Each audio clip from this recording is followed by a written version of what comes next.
If you want to get the maximum amount of profit from a website, you need to get as much traffic as you can. If you want to get the maximum amount of traffic to your website, you need to get to the top of Google. And if you want to get to the top of Google, you need SEO, or search engine optimization. Search engine optimization is the process of optimizing a website so that Google will be more likely to index it and ensure that it ranks highly for the most relevant keywords and phrases. For example, if you have a website that sells hats, then you might try to get it to rank for the phrase buy hats online. To do this, you will go through an optimization process that would involve both on site and off site strategies. With any luck, you would eventually be able to get your website to the top of the SERPs, that's the search engine results pages, for that term, and thereby attract a huge amount of traffic. More importantly, that traffic would not just be from random visitors, but would instead be from specific people who are looking for hats. Better yet, those people will be looking for hats at the very point they came to your website. Why else would they search for hats? Which means they're ready to buy, and it should only take a small push to get them to make that decision. SEO can be a slow going process, but it's still possible to climb the ranks and get your website to a point where it will start getting more and more organic traffic from searches. SEO essentially works by attempting to second guess the algorithms used by Google to decide which sites to index and where to rank them. Google works by using bots, an index, and an algorithm. The bots, also known as robots or spiders, are small pieces of code designed to head out onto the web and look for content. They read web pages and they add that content to a massive index which Google can use as a reference. From there, Google will then use an algorithm to identify which content in that index is relevant to which search and which is offering value to the end user. Ultimately, the aim of Google is to help people find interesting content that will be relevant to what they're looking for. This involves a lot of factors, and the algorithm will look at how many links the content has, how visitors behave on that website, and the use of key phrases within the content. If a word or phrase is repeated often enough, then it is possible to deduce that said word or phrase is likely to be the subject matter, and thus should come up in searches for matching terms. SEO basically works by predicting and guessing how the algorithm works, because no one can be completely sure, and then using that information in order to engineer your website to get the maximum number of hits. It means gaming the system, and this in turn can allow you to trick Google into believing that your site should be number one. Of course, it's not quite that simple though, and actually, as we dig deeper, we'll see there are other more efficient ways of looking at SEO. Apart from anything else, Google is constantly updating its algorithms, usually with words beginning with P like penguin, panda, and pigeon, and that means second guessing Google can get you into trouble. Being effective at SEO means having an up to date understanding of how it works and knowing the core principles that underpin the different strategies. That's where this video series comes in. Keep watching and you'll learn which old, outdated strategies you need to avoid, how to work with Google to get the very best results, and how to future proof your site for upcoming changes. This is the modern guide to SEO for modern marketers and site owners. This is your SEO Bible and your key to unlocking incredible success on the web. We've covered an awful lot of ground and even speculated at what the future of SEO might entail. At this point, you may be wondering where to start and how to put everything you've learned into action.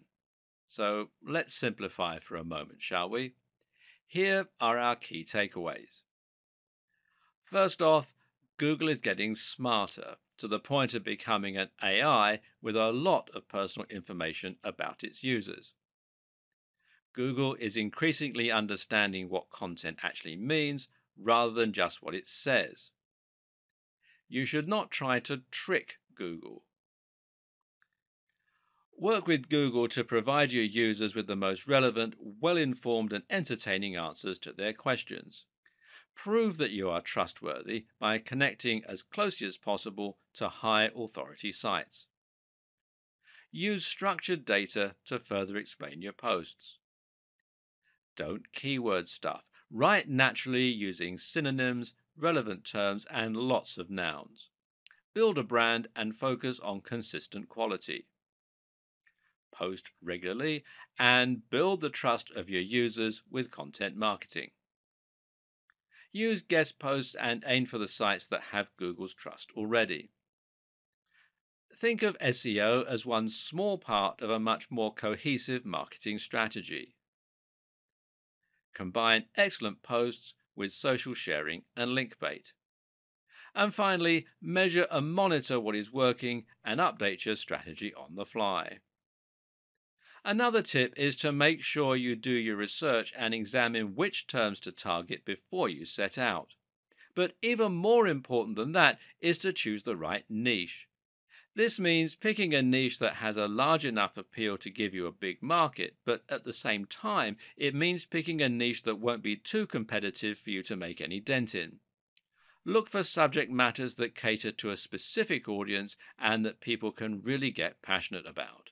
And make sure that you are passionate about it too, because when you really love what you're writing about, all the high quality content, all the great connections, and all the consistency really come to the fore. Stop looking for quick wins and focus on building a trustworthy brand filled with incredible information. If you do that and you do just the smallest bit of marketing to give yourself a push, then Google's algorithm should do the rest and reward your enthusiasm. Regardless of all the changes that have happened, it's still possible to separate our SEO into largely on-page and off-page. I'm going to talk about on-page now and off-page in the next video of this series, but both are important. On-page, of course, refers to all the strategies that you can use within your pages to get Google interested in your site. This begins with content, and it begins with having a stronger understanding of the subtle changes Google has gone through in recent times. One of the first things you're going to need to do is to fill your site with great content and to use your keywords throughout. There's a fine line to be walked here. You need to repeat the phrase a few times to ensure that you create that association. But at the same time, you also need to make sure that you don't overdo it and thereby appear to be spamming. Too vague?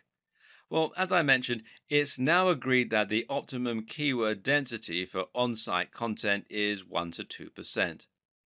This means you can use your phrase once every 100 to 200 words. But you also need to use your common sense a little.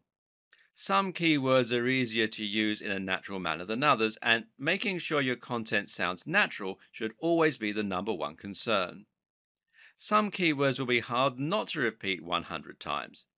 Others will never feel that they can come up naturally. The user always comes first, so if you can't fit the keyword in naturally anywhere, then just forget it and use it in your image, alt text, etc.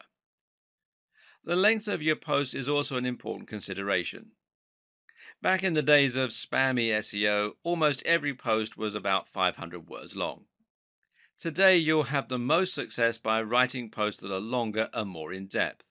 Imagine that your reader is going to sit down with a cup of tea and really dive deep into the subject. Yeah? That's the kind of experience you should be delivering. This has another advantage because it means that you can repeat your key phrase a lot more while keeping your density low. If you repeat your keyword 100 times and your content is 1,000 words long, then that's a 10% density. If your content is 5,000 words long, that's 2% density. Of course, 5,000 words is too long for most blog posts. Instead, the general consensus is that an ideal blog post will be somewhere in the region of 800 to 1,500 words. But again, remember that you serve your visitors first and foremost.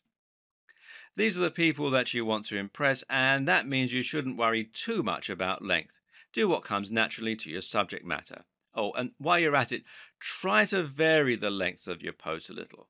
This again looks more natural and suggests to Google that you're not following a strict formula of any kind. At the same time, you also need to consider something called LSI, or latent semantic indexing. This is basically a fancy term for how Google now understands actual meaning rather than just looking to match words. The way it does this is at least partly by looking for synonyms and related terms when trying to answer questions. In short, don't just use the exact key phrase, but be sure to use lots of relevant and related language. This is important partly because it can prevent a mismatch between searches. If someone searches for a homonym like duck, how does Google know whether they mean the bird or the movement? Simple, by looking for related terms like duckling and feather, or perhaps dodge and dive. At the same time, the use of synonyms and related language again shows Google that there is a lot of content revolving around the same topic. It's not just a case of having mentioned the search term a few times in an otherwise irrelevant piece of writing. So, if you're writing about bicep workouts, then you need to make sure to include lots of related language like arms, triceps, dumbbells, training, weightlifting, etc. Doing this will confirm the subject matter of your site and will look a lot more natural and useful than if you just used the phrase. And for the same reason, it can also be a good idea to use variations on your key phrase and to have secondary search terms. For example, if your key phrase is build massive arms, then you should also try to include the terms build big arms, build big biceps, get big biceps, etc. Google now knows that this means the same thing, but won't be as likely to penalize you for keyword stuffing. It also makes you look like a better writer for your visitors. Essentially, try to keep in mind that Google no longer works by trying to match the search terms exactly in your content. You can see this yourself when you search Google. Search get big arms, and many of the results that come up won't actually include those precise words. Likewise, linking out to relevant sources might help Google to better understand the topic of your pages and posts, while also demonstrating that you're trying to provide extra value to your visitors. On that same note, you should also look at rich snippets. Using structured data, you can highlight to Google certain key elements of your content, like recipes, dates, company names, scores, etc. This helps Google show some of that information in the SERPs, the search engine results pages, and thereby attracts more visitors to your site. There are plugins which will let you do this easily, or you can do it through meta tags. Either way, you'll use this to do things like highlighting the ingredients in a recipe, or the show times of a play, or the score in a review. This is important because it lets Google understand your content even better than it is already able to do. Google is no longer just a search engine, but rather an AI. This is the direction that Google is heading, and being able to understand and utilize this might just be the key to SEO success in the future.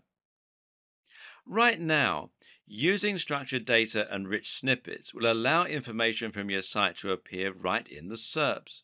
This way, if someone searches for a recipe, they'll be able to see the ingredients for your version before they even click on your link.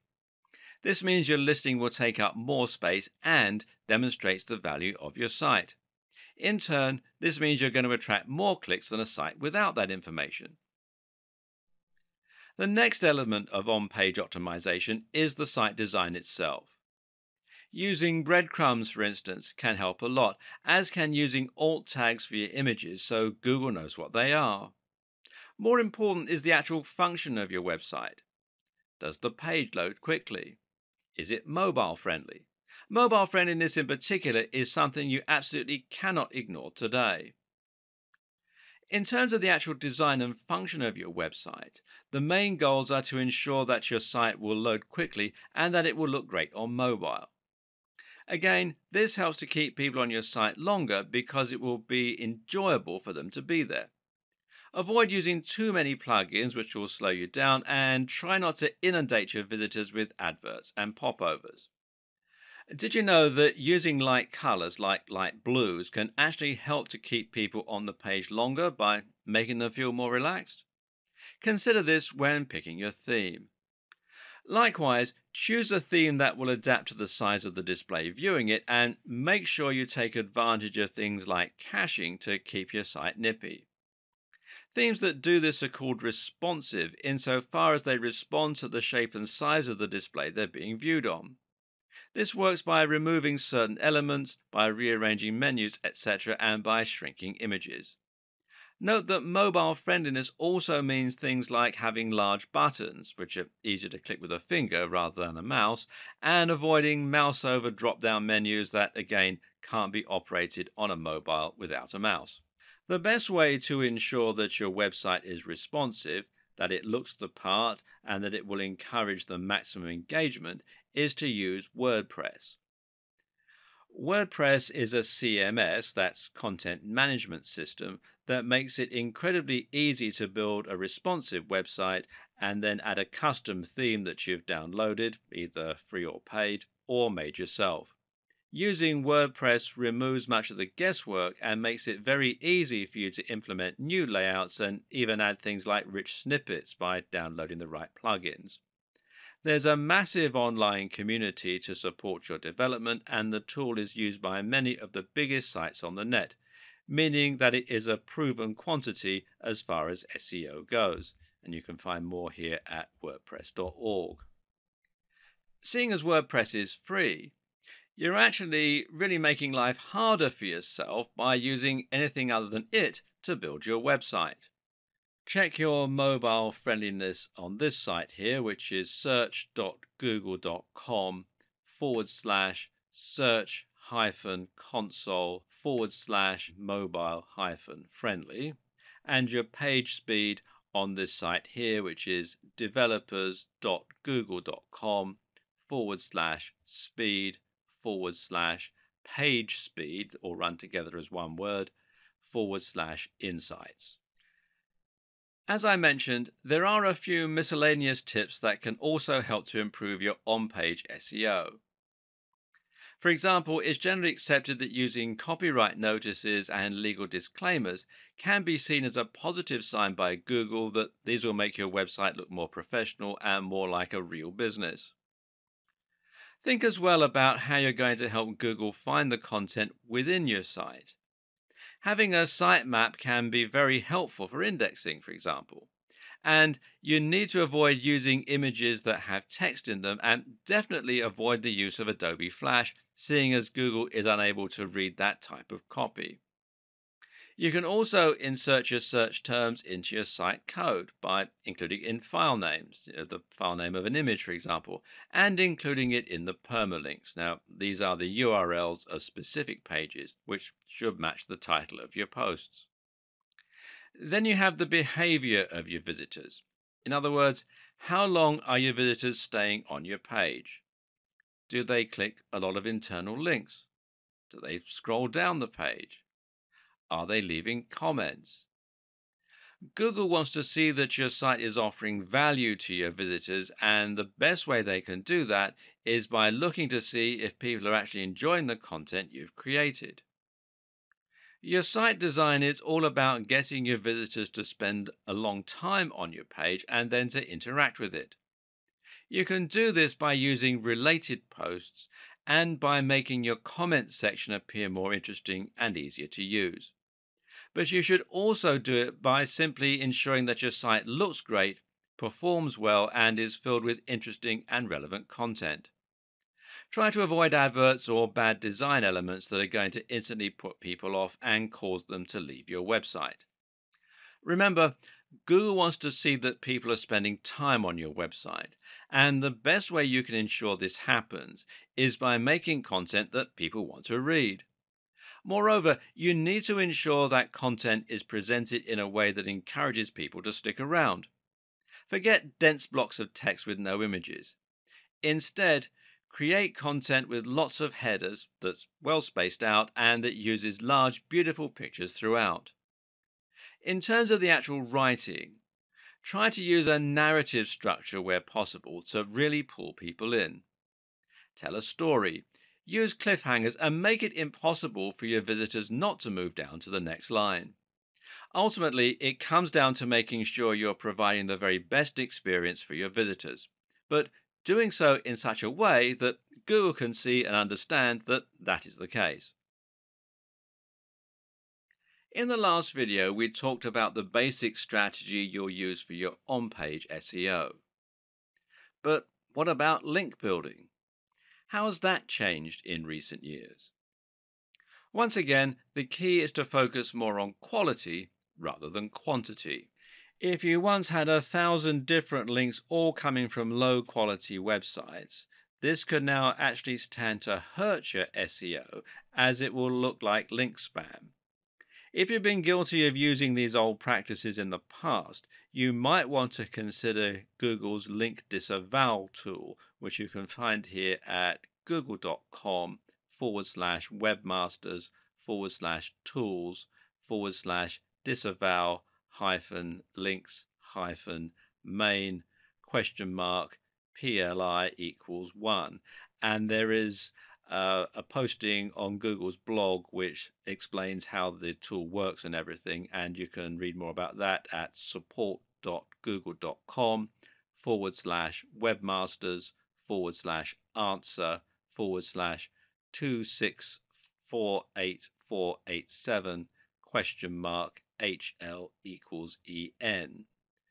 And what these tools do is it allows you to tell Google that you didn't ask for the low quality links and thereby prevent them from affecting your ranking. The fact that tools like this exist show that Google does still support good SEO, by the way. Once you've removed all your low quality links, you need to start looking for high quality links. Which ones are those? Simple. They're the ones that follow all of the advice that we gave in the last video on on-page SEO.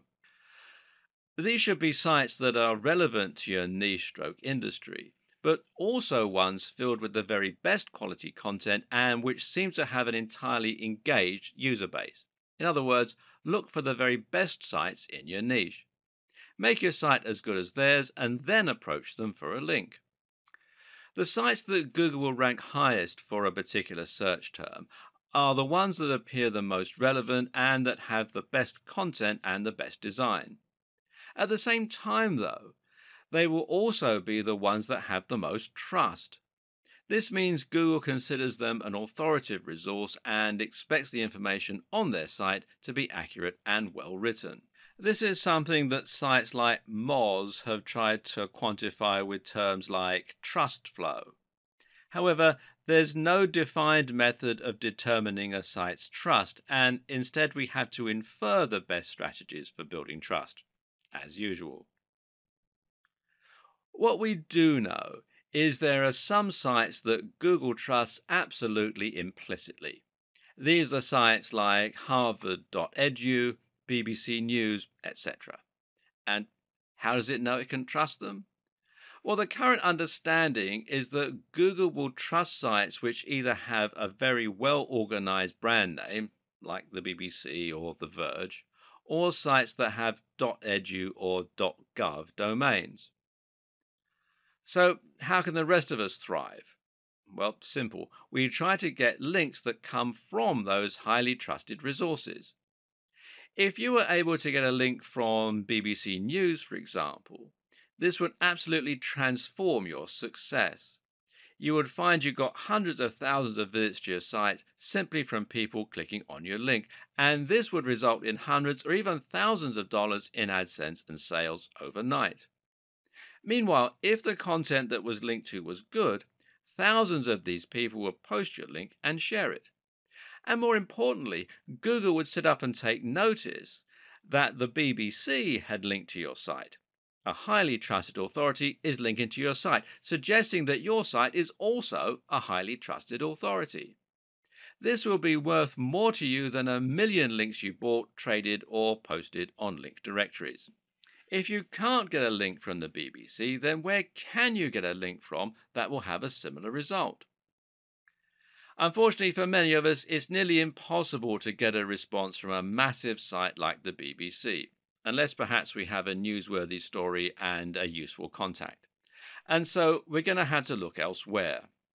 A good place to start is with the Google News section of the SERPs. If you search for something like election results during an election, then you'll find that a few results are highlighted at the top of the page with an image and a snippet of text, as you can see here. Now, if you click here on the News tab, you can find more news and stories. Now, these news stories aren't manually curated, but are rather selected from sites that Google trusts. If a site is in Google News, then it's a pretty sure sign that that site has made it, especially in a competitive niche. And thus, it shows you exactly where you need to be getting your links from. If you can get links from any of these sites, then you're going to get almost the same boost as you would get from the BBC, although to a lesser degree. But how did these sites make it so big? Perhaps they got links from the BBC, in which case you're getting some of the benefit via their link to you. And the same thing would happen if they had a link from a site that had a link from the BBC. Try to think of this as a game of degrees of separation. You might struggle to get in touch with the very biggest authorities on the web, but if you can indirectly trace a link back to a big site, then you'll enjoy more love from Google the closer that relationship is. Chances are that you already know what the biggest sites in your niche are. These are the sites that are household names and that everyone goes to when they want information on your subject. Chances are they're also the same sites that end up in Google News. And because they're so big, they've probably got links coming in from other big sites. So, how do you get these big sites to answer you so that you can get some benefit from their links? And seeing as you're no longer allowed to buy links or do link swaps, how do you get them to link to you? Well, generally, the answer that most SEO experts recommend is using guest posts. A guest post is like a link swap, except that instead of swapping a link for a link, you're swapping free content for a link. Your job is to scope out sites that might be responsive to a message from you. Look at the type of content they publish and then write a post that's along the same lines. You then contact the site owner by email and show them your content, asking if they would like to publish it. The deal is that they can publish your post, but only if they include a link back to your site in exchange. They can do this by putting your link and bio in an author box, or they can do it by including your link naturally in the content of the article. By embedding the link this way, you make it look a lot more natural and you can send even stronger signals about the topic of your post. And remember that it's also highly important for the topics of sites linking to you to match the topic of your site. And this way, you're not only posting on a site you chose in your niche, but you're also filling it with a directly relevant post. This is a fantastic way to build links, but there are a few caveats. The first is that you still need to be careful. Matt Cutts, who used to work on Google Search, has made it clear that the overuse of guest posting can still lead to penalization. This is still a form of link manipulation. Likewise, you need to be careful about constantly using the same anchor text and generally being predictable. Mix it up. Finally, consider that it will still be hard to get an answer from top influencers in your niche. The solutions include making sure that your content and the sites you're linking to are great quality so that the creator will be happy to be associated with them, delivering real value in the guest post, spending some time developing a relationship first, perhaps by sending some emails and maybe by leaving some comments on their blog, starting relatively small and working your way up. Look for blogs that are just ahead of yours. Each time you succeed, your site will get bigger and you'll be able to approach a slightly bigger influencer next time. Use your existing contacts. Maybe you have a friend who owns a blog. Network in person. And for making a big impact, nothing beats the power of actually meeting a blogger or a site owner in person and making a connection that way. Go to SEO networking events and generally don't be afraid to pick up the phone. A key lesson to apply to pretty much every aspect of SEO is not to get carried away when you find ideas that work. For example, just because quality is key, that doesn't mean that you need to disavow every low quality link and only ever build links from the top sites.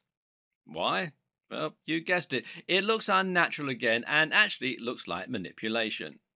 Take a look at sites like the BBC, and you'll see that they have a huge and highly diverse link profile. They'll have links from massive sites, but also tiny spam sites. When a site is truly successful, it'll lose control over all of its links, and this can be useful to make your links profile as diverse as possible. And one of the very best ways to do this is with link bait. Linkbait is an article you've written specifically to try and get as many links to it as possible. How? One answer is to make your article a powerful resource, meaning that it will become a place for people to learn a particular subject matter. An example of this is the excellent guide to testosterone published on the art of manliness. This post goes much more in depth than many similar blogs on the same subject, and as a result, countless other articles have linked to it as a resource. Another option is to create a post that will somehow support a discussion. A good example of this is the post How to Win an Argument with a Nutritionist, which includes links to studies that disprove outdated notions about nutrition.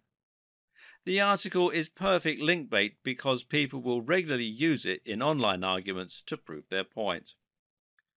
Finally, one more very useful strategy for your backlink strategy is to perform backlink research for other sites. Look at your competition and look at which sites have got the most traffic in your niche. Then, once you've found which ones those are, try to get links from the same site. Not only does this method ensure that you're going after the right links that have a proven track record, but it also helps you to find links that are likely to allow guest posts. Good SEO means forgetting SEO and concentrating on your user. It also means forgetting SEO insofar as you're going to be trying to merge your different marketing strategies to create one bigger approach. It means trying to write amazing posts and share them on SEO so that you get more links, and it means writing great content that keeps people on your page longer.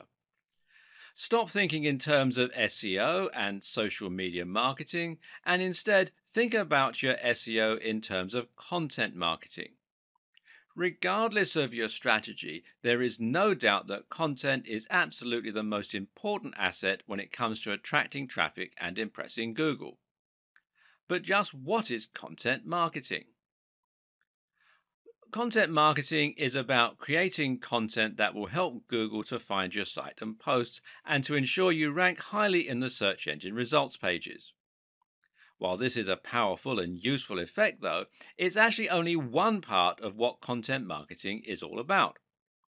At the same time, content marketing is about building a relationship on your site and ensuring that people begin to trust what you have to say. It means demonstrating your knowledge and point of view to the point where people seek you out as an authority.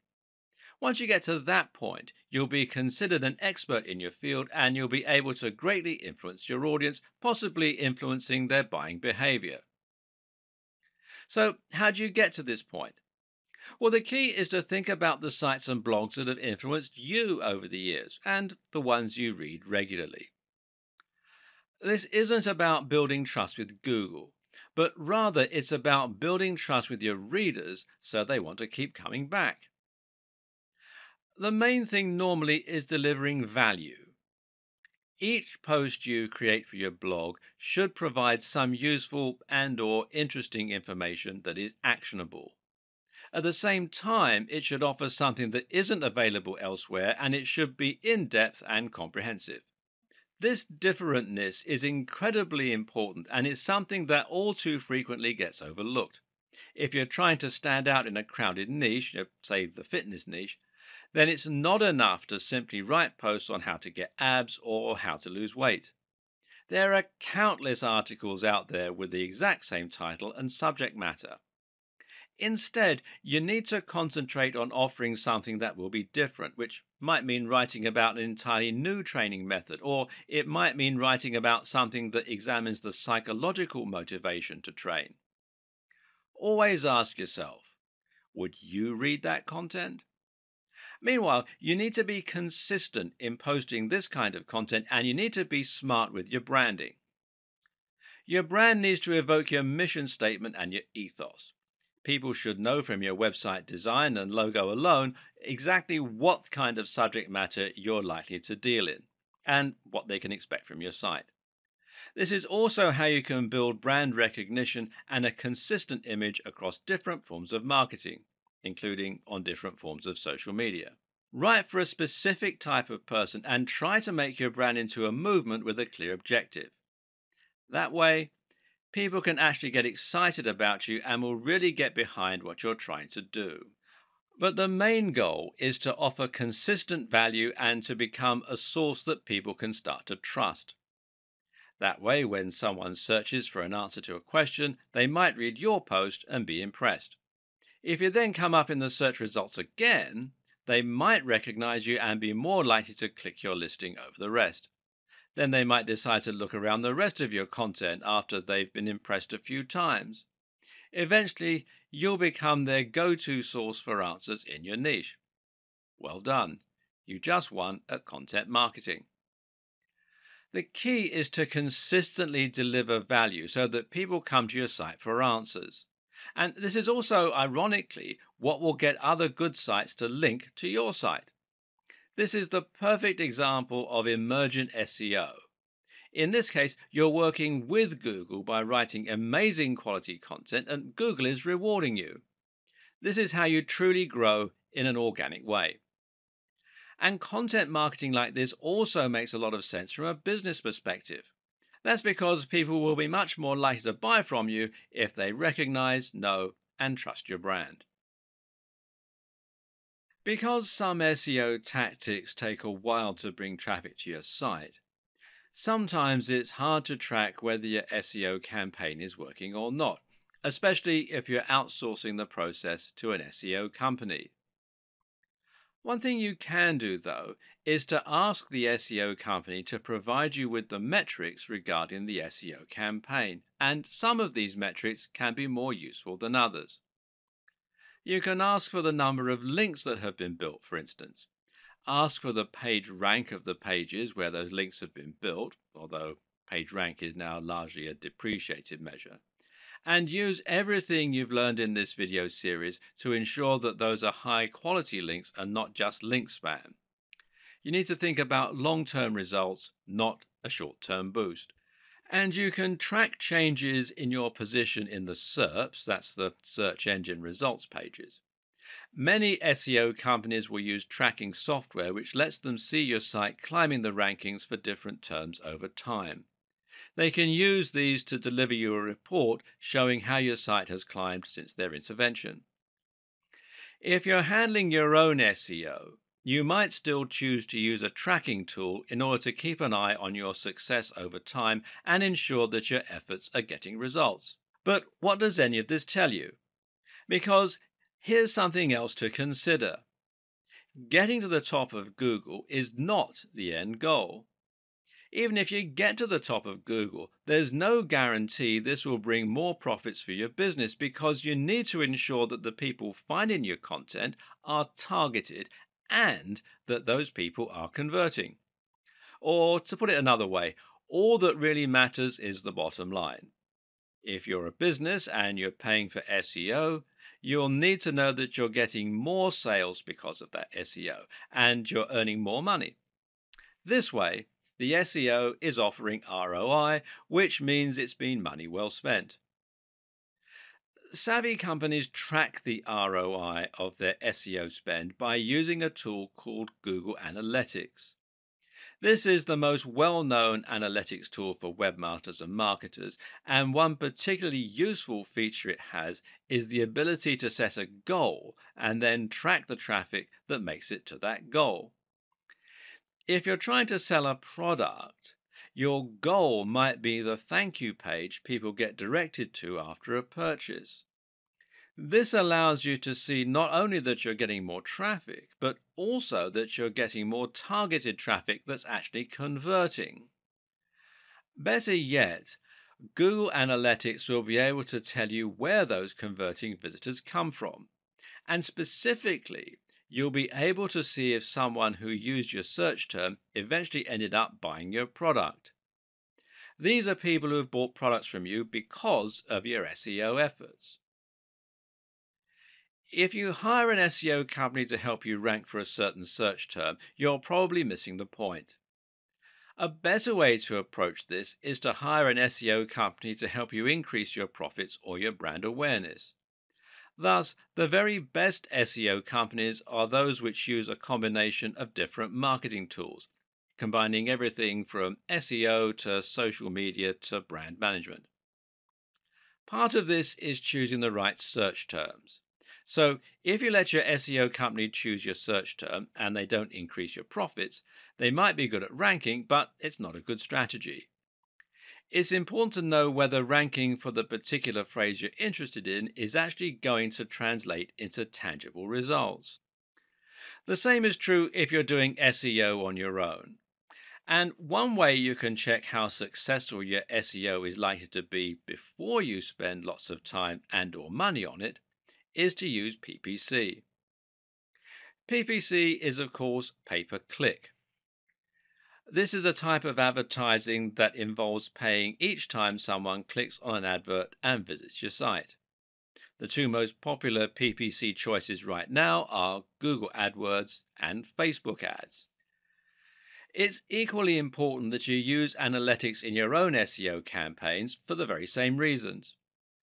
Good SEO is about constant iteration and seeing which actions are having the best impact on your tracking. Struggling to rank for a certain term? Then you can consider aiming for another one. Finding that people from an unexpected search term are converting more highly than those from other search terms? Then it might be time to switch gear and start trying to rank for that phrase instead.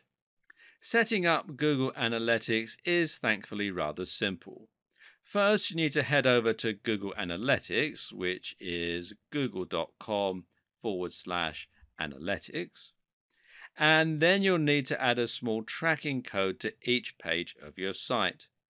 If you're using WordPress, you can also use a plugin to do this. Then you can set up your view, which will let you choose which stats you want to look at.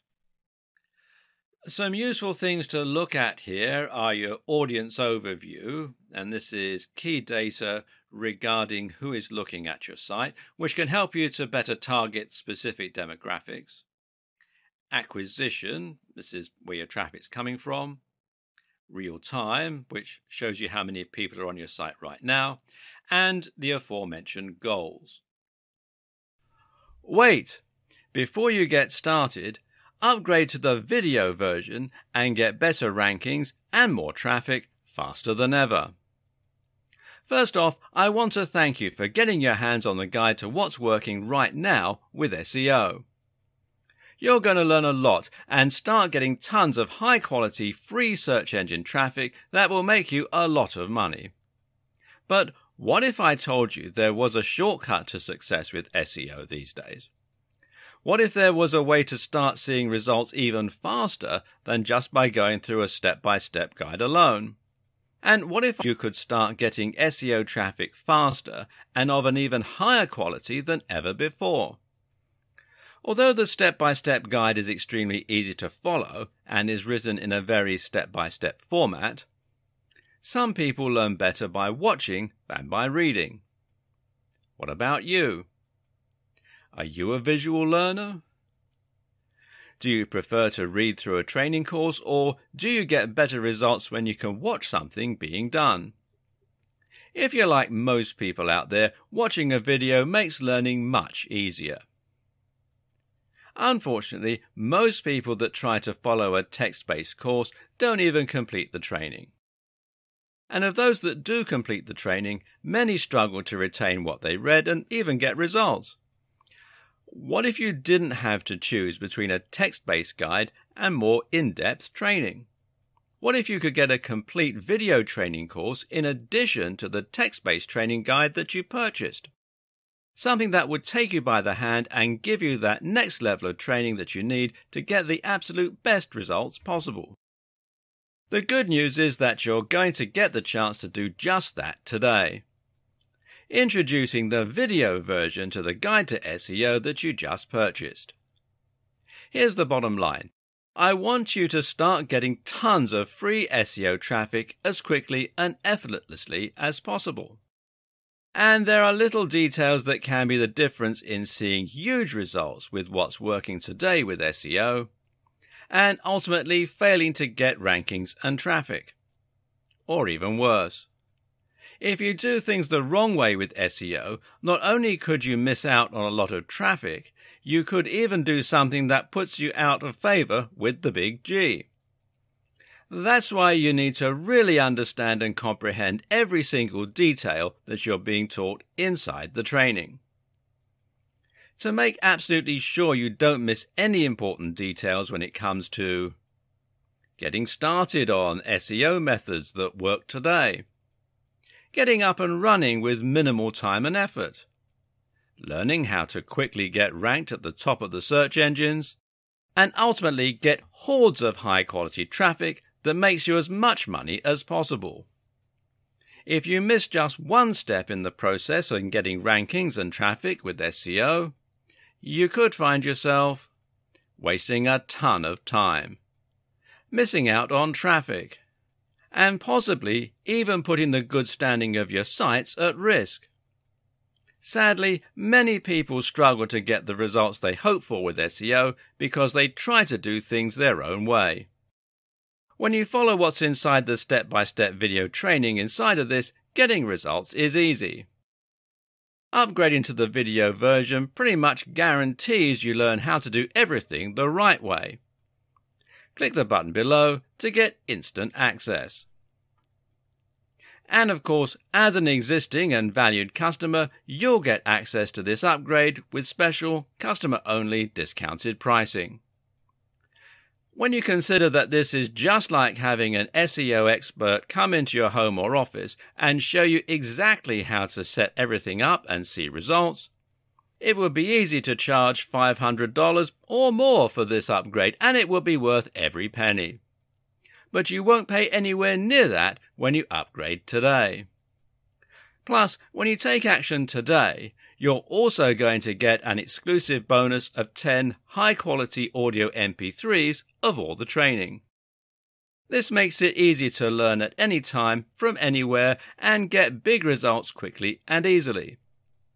When you add the MP3s to the 10 high-quality videos that show you how to do everything from getting started with SEO to rankings and traffic, it's impossible to fail when you make the wise decision to upgrade.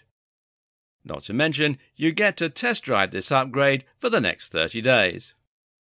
With absolutely zero risk.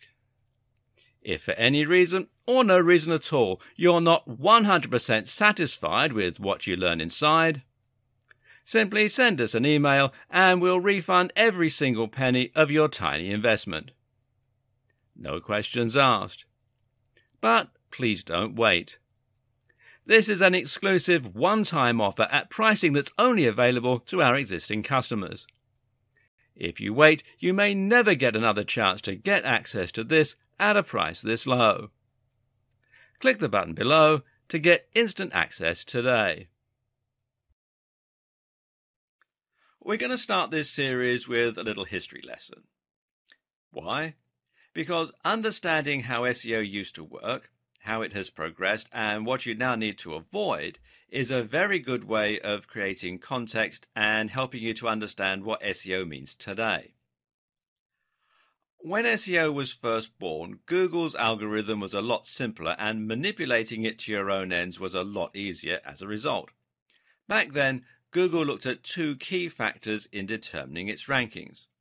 Those factors were keyword density and links profile.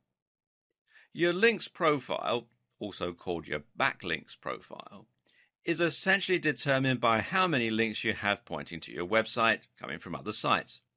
This serves two important roles. Firstly, links help Google's robots to find your website.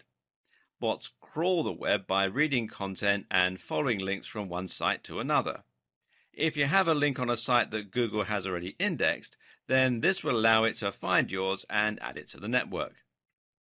At the same time, Google views links as testimony, assuming that a website would only link to another website if it thought said website was good and had something valuable to offer its users. Google would also assume that if you have links from 20 websites about hats, then your site is probably going to be about hats as well, especially if the anchor text has your search phrase in it. The other factor was keyword density. Keyword density meant how many times your website would repeat the words that you were trying to rank for. The more content you had and the more often you repeated the same phrase throughout that content, the more likely you would ultimately be to get ranked for that search term and to show up high in the SERPs. Of course, it was also important to research the keywords and to make sure they were actually being searched for. For this, marketers could use Google's keyword research tool in order to check the volume of searches and to get an idea about how much competition there was. A savvy optimizer would then be able to look at terms with the highest search volumes and lowest amount of competition and then try to rank for those phrases specifically. This simple algorithm makes a lot of sense in theory and should have helped Google to find content that people will be looking for quickly and easily.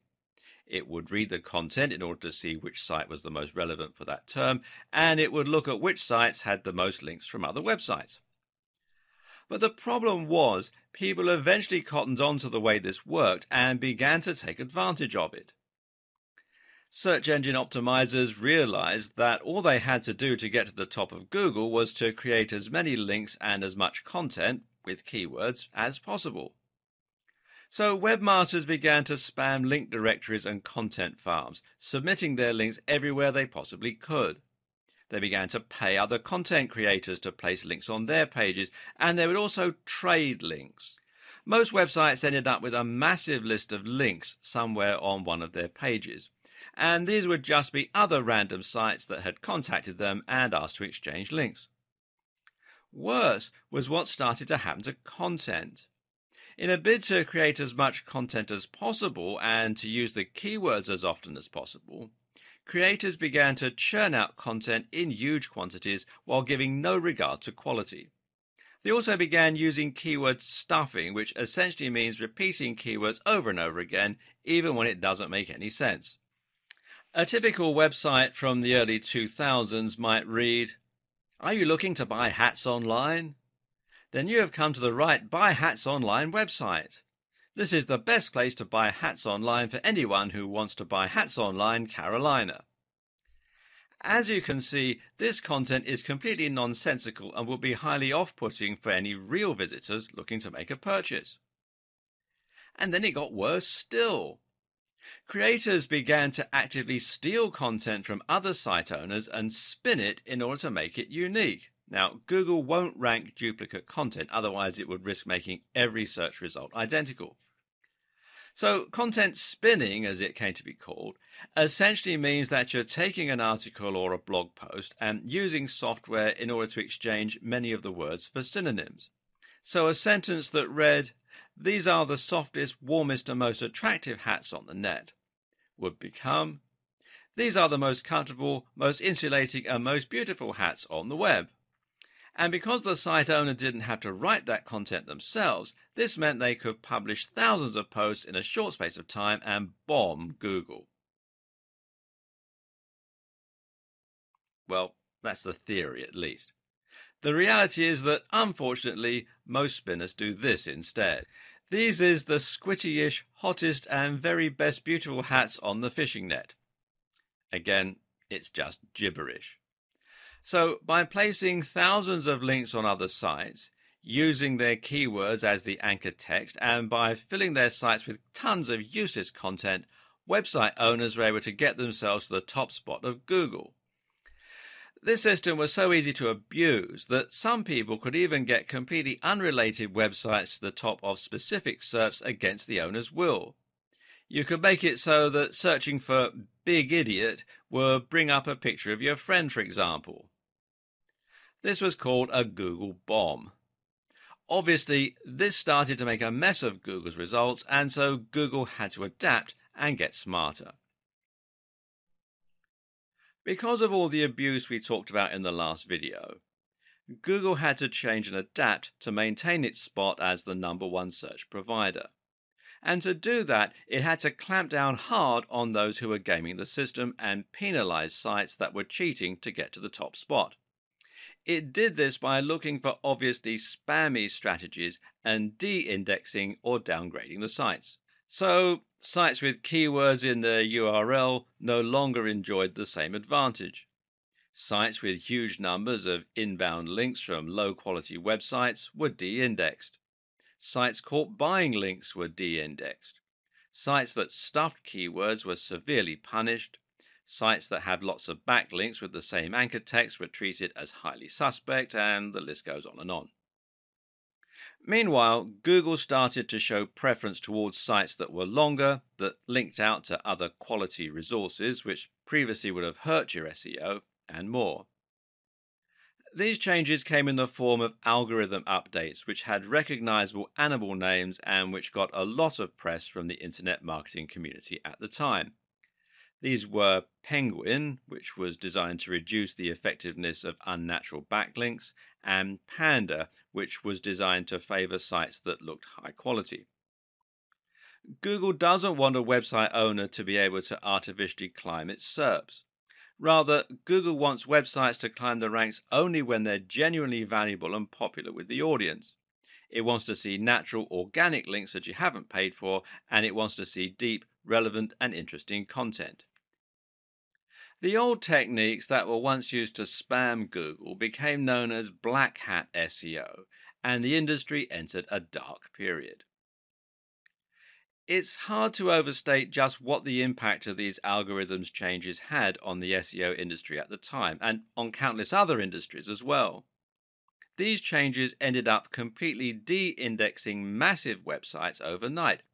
Sites that had followed conventional wisdom to get to the top spot on popular search were now completely de-indexed, cutting off the vast majority of their traffic and sales.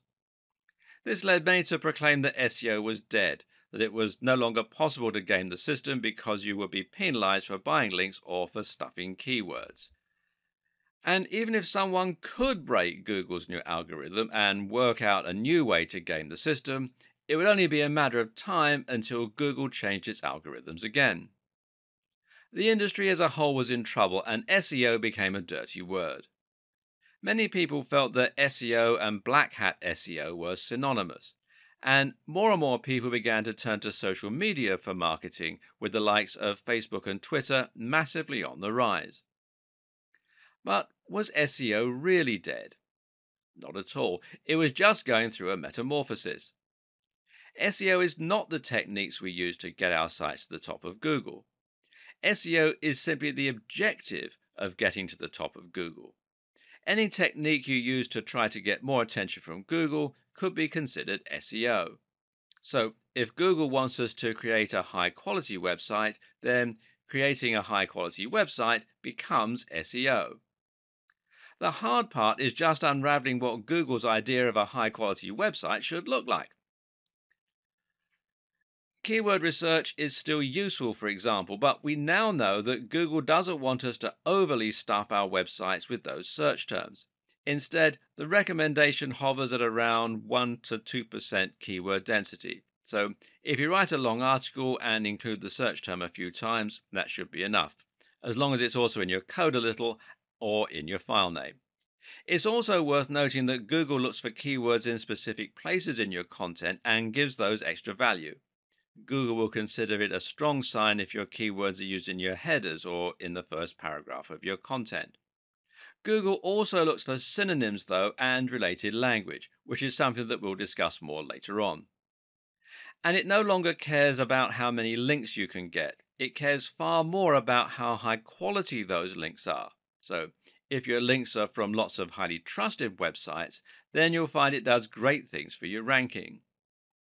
Google is also now looking at things like bounce rates, how long someone spends on your website, and it's looking at how your site renders on mobile and how quickly it loads. You can now get penalized for typos and mistakes.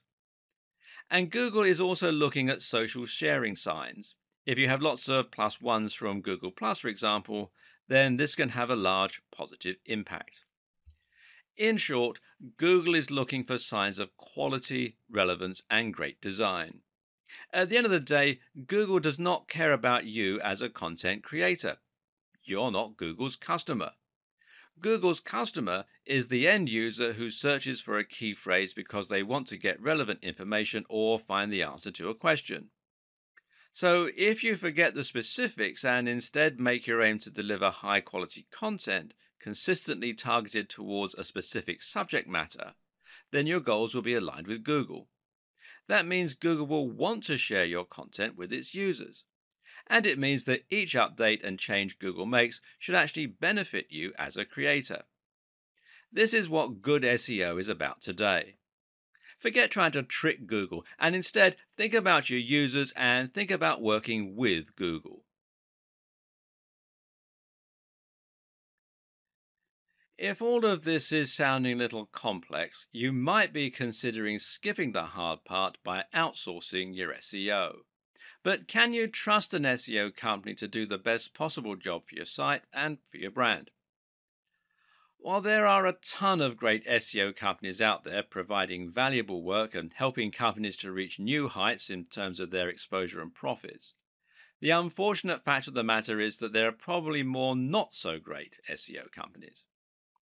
These are the companies that didn't get the memo when Google changed. They're the companies that still insist on keyword stuffing and link spam.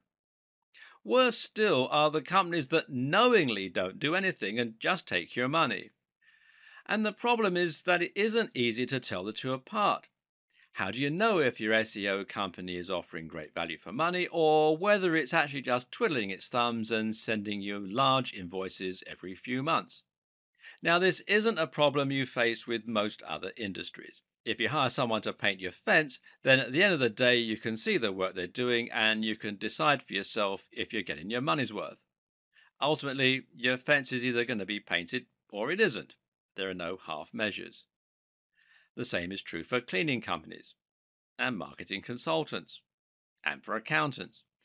But when you hire someone to do SEO, you actually can't see the results right away.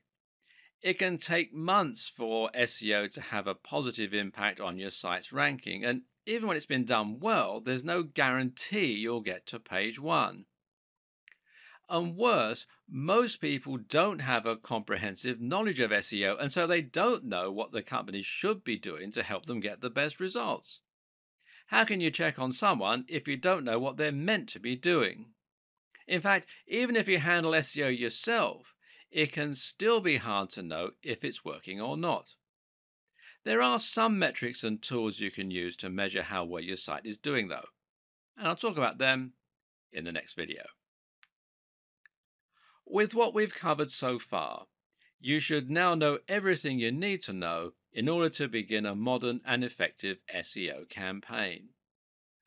The problem, though, is that, as we've already mentioned, SEO is something that is constantly evolving and changing.